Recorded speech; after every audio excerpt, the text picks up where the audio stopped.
जनवरी तक हम सभी देश के तीर्थ स्थानों की, मंदिरों की साफ सफाई करें। 6 दिसंबर अगर नहीं होता तो जजमेंट क्या आता? उसी समय सारे आक्रांताओं का, औरंगजेब का, बाबर का, सबका निशान मिटा देने की जरूरत थी। परमात्मा को लाने की कुवत किसको है? जो दुनिया बनाया उसको किसी को लाने की कुवत है? ये लाने का नाटक हो सकता है। साइकोपैथ हैं, ये साइकेट्रिक डिजीज से ये ग्रसित हैं, इनका प्रॉपर ट्रीटमेंट होना चाहिए। राम सबके हैं, जो लोग राम के विरुद्ध बोल रहे हैं उनकी बुद्धि लगता है भ्रष्ट हो गई है। उन्होंने ये स्पष्ट कर दिया है कि वो राजनीतिक दृष्टि से निष्प्राण तो होते ही जा रहे थे, अब उनकी प्रतिष्ठा भी समाप्त हो। नमस्कार, मैं हूं आपके साथ हिमानी नैथानी। शाम के 5 बजने को है और हम लेकर हाजिर हैं अपनी खास पेशकश 5 का प्रहार, सीधा अयोध्या से, सरयू घाट से।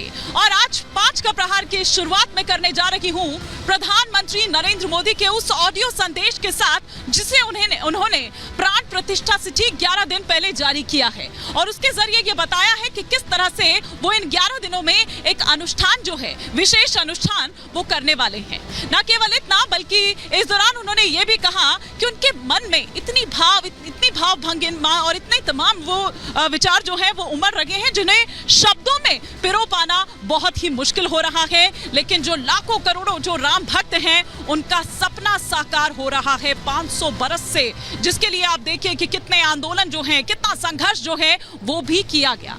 लेकिन वहीं दूसरी तरफ जहां हम ये देख रहे हैं कि INDIA गठबंधन जो है, विपक्षी जो है, वो एक सुर में राम विरोध में तरह तरह के और नए नए बयान हर आए दिन दे रहे हैं। लेकिन अब नया ये है कि इसी में, इस खेमे में कई खेमे बट गए, मतलब ये कि उसमें भी कई गुट हो गए हैं। एक वो है जो राम के पक्ष में है, तो एक वो गुट है जो हर आए दिन राम के विरोध में, राम मंदिर के विरोध में बयान देता हुआ नजर आ रहा है। और आप ये देखिए कि 48 घंटे भी नहीं बीतते हैं कि उधर सपा प्रमुख अखिलेश यादव बदल जाते हैं और वो ये कह रहे हैं कि राम के नाम को लेकर उन्हें बदनाम ना किया जाए, किसी तरह का कोई न्योता उन्हें नहीं मिला है। तो वहीं चंद्रशेखर की जुबान फिर से बिगड़ जाती है, जिसका जेडीयू सहयोग करता हुआ नजर नहीं आ रहा है। इसी तरह के तमाम बयान हैं, उनका भी मैं जिक्र करूंगी, लेकिन पहले ग्राफिक्स के जरिए उस विशेष अनुष्ठान की यहां पर बात करूंगी जो प्रधानमंत्री नरेंद्र मोदी ने आज अपने ऑडियो संदेश के जरिए जारी किया है। और वो तमाम चीजें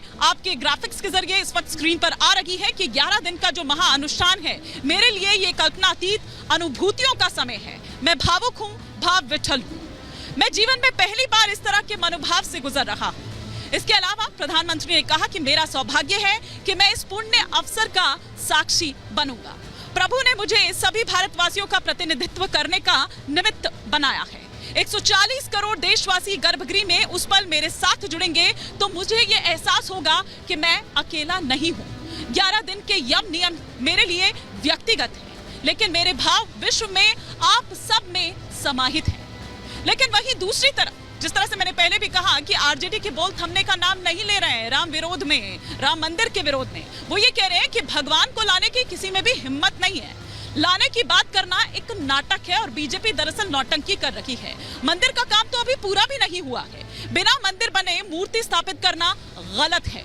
भगवान राम को ठिगना दिखाया गया है, ये चंद्रशेखर कह रहे हैं। बीजेपी लोग छद्म हिंदू हैं, ये कहते हुए नजर आए आरजेडी के चंद्रशेखर, जो कि बिहार के शिक्षा मंत्री भी हैं। लेकिन जेडीयू वहीं इससे पल्ला अपना झाड़ लेती है और वो ये कहती है कि ये उनका निजी बयान है। लेकिन अब ऐसे में कुछ सवाल खड़े होते हैं, एक एक कर 5 का प्रहार की वो 5 सवाल आपके टेलीविजन स्क्रीन पर। जो पहला सवाल आ रहा है वो ये कि विपक्ष लांघे मर्यादा, भड़काऊ इरादा।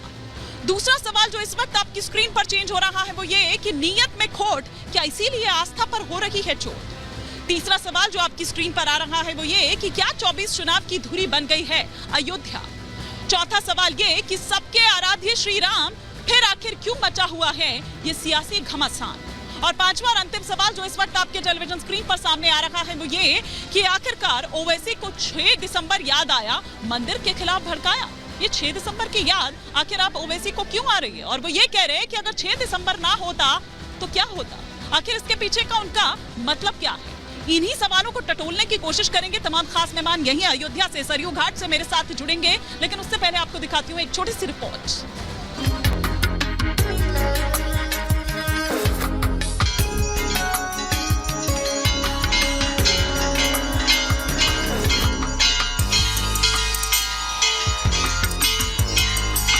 ग्यारह दिन का महाअनुष्ठान, नासिक से जय सिया राम। विपक्ष लांघे मर्यादा, भड़काऊ इरादा। 22 जनवरी को अयोध्या में बन रहे राम मंदिर में रघुपति के मूर्ति की प्राण प्रतिष्ठा हो, जिसे लेकर पूरे देश में उमंग, उत्सव और जश्न का माहौल है। अपने आराध्य को लाने को लेकर तैयारियां जोरों पर हैं, जिसकी शुरुआत आज नासिक के पंचवटी धाम से हो गई है। पीएम मोदी ने यूथ फेस्टिवल में कहा, युवा प्राण प्रतिष्ठा के दिन श्रमदान करें, सभी मंदिरों में चलाएं स्वच्छता अभियान। मैंने आह्वान किया था 22 जनवरी तक हम सभी देश के तीर्थ स्थानों की, मंदिरों की साफ सफाई करें। मैं देशवासियों से फिर अपना आग्रह दोहराऊंगा कि राम मंदिर में प्राण प्रतिष्ठा के पावन अवसर के निमित्त देश के सभी मंदिरों में, सभी तीर्थ क्षेत्रों में स्वच्छता अभियान चलाएं, अपना श्रमदान करें। एक तरफ जहां पूरा देश रामलला के आने का इंतजार कर रहा है, सभी भगवान राम की भक्ति में लीन है, तो वहीं इंडिया अलायंस के नेता लगातार प्राण प्रतिष्ठा कार्यक्रम और राम मंदिर के विरोध पर अड़े हुए हैं। राम मंदिर को लेकर इंडिया अलायंस के नेता इन दिनों विवादित बयान दे रहे हैं। ऐसे में बार बार सनातन विरोधी बोलने वाले आरजेडी कोटे से शिक्षा मंत्री चंद्रशेखर कैसे पीछे रह सकते थे। चंद्रशेखर ने न सिर्फ मंदिर के उद्घाटन को गलत बताया, बल्कि भगवान राम की प्राण प्रतिष्ठा पर भी सवाल उठा दिया। परमात्मा को लाने की कुवत किसको है? जो दुनिया बनाया उसको किसी को लाने की कुवत है?